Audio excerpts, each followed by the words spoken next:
Good morning, wherever you are. It's time for the Monday Minute with the Poppy of the Paranormal.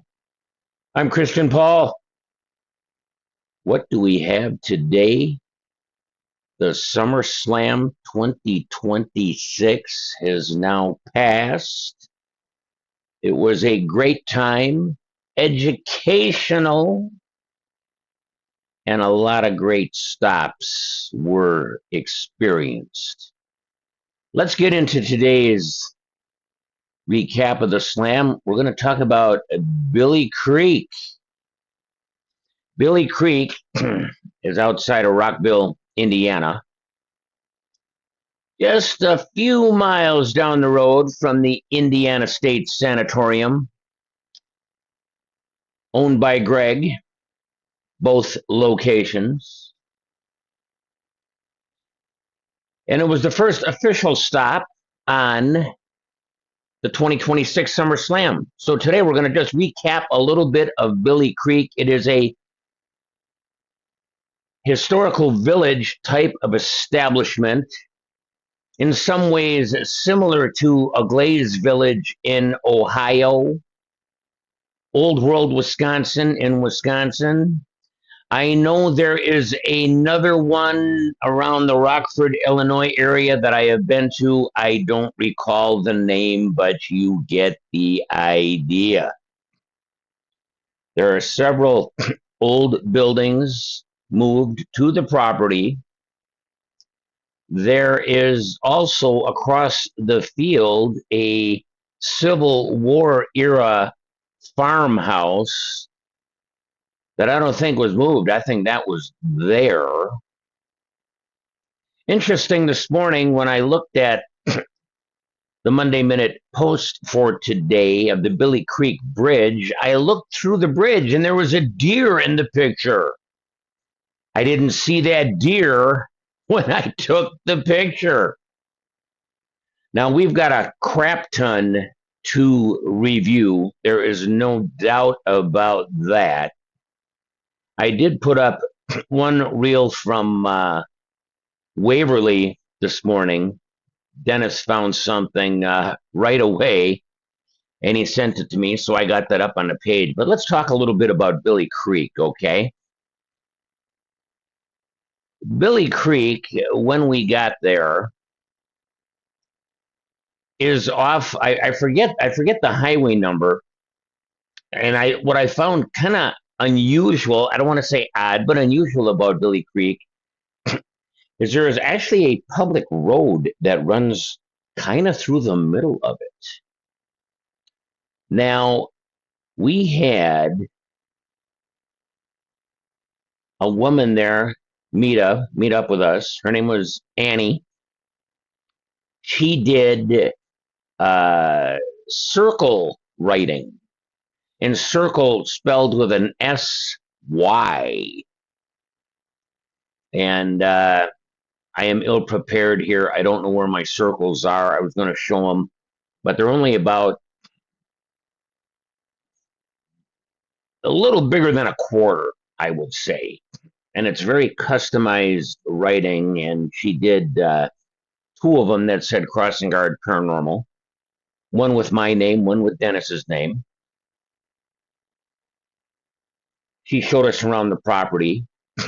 And she also asked us that if it's after 7 o'clock and if you see anybody on the property, ask them to leave. If they don't leave, call Greg. Greg will call the sheriff. Now, we did encounter 6 women, 5, 6, might have been 5. Asked them to leave, and they did so. But let's talk about the things that I know what happened while we were there. Now, understand we have a crap ton to review, but a few things did happen while we were there. When you get to Billie Creek, there is what I would call a general store. There is a picture of it up on the page. Just scroll down a little bit, you'll find it. It says Billie Creek right on it. When we were in the store, we did hear a woman's disembodied voice in the general store. Now, we also were running body cams in there. I'm sure something got picked up somewhere, but we audibly heard this woman's voice. Let's talk for a moment about the Civil War era farmhouse.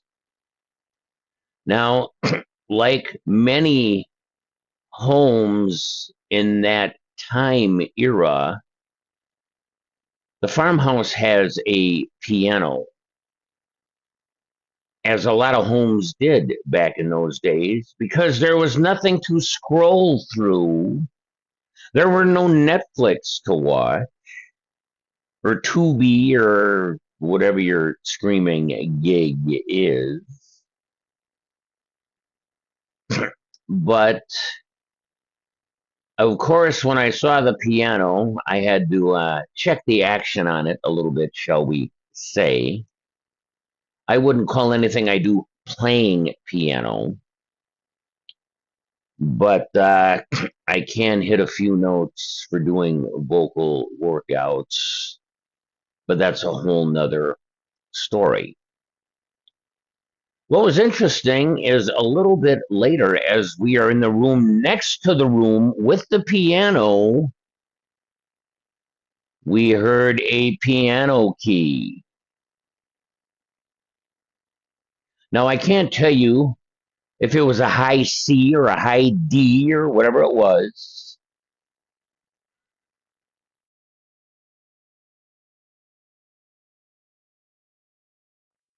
And we are back.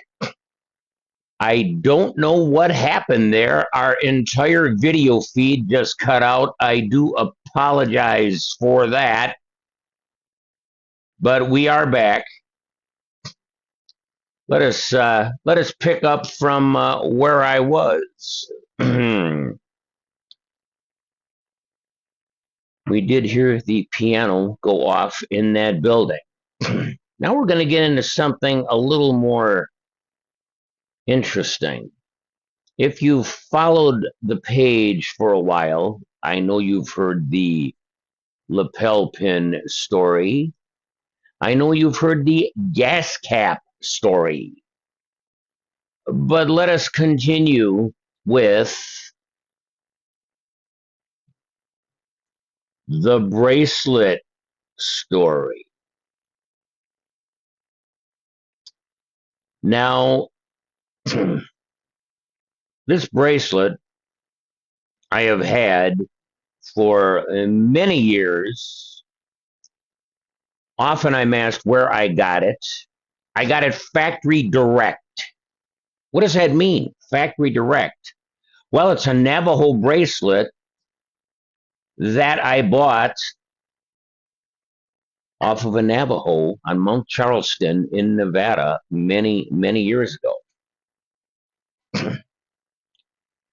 Just like our friend Steve Dushabi, Steve's got the ring, right? Everybody knows Steve's got the big NYPD ring he wears.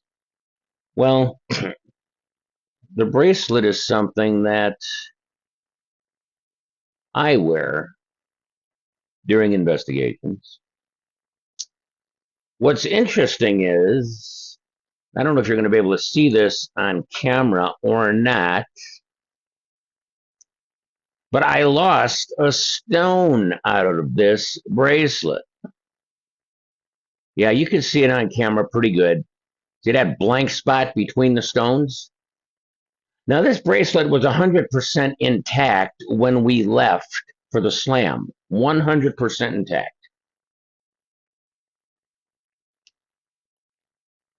We literally walked all over Billie Creek, everywhere we were before we left to see if I could find that stone.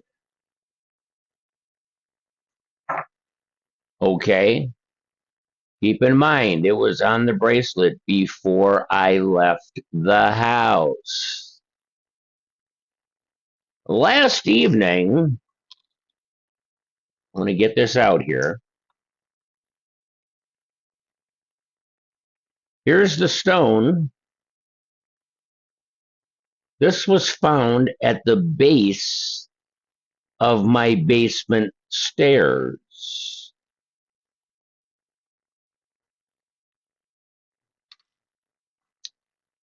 Is that para? I'm not sure, but it is definitely interesting and unusual to say the least.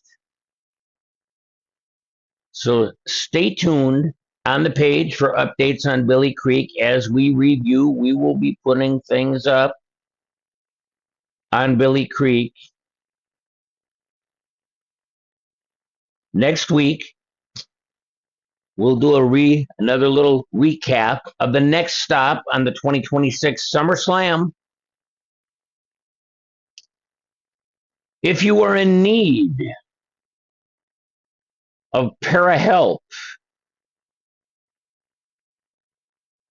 please contact us through the page.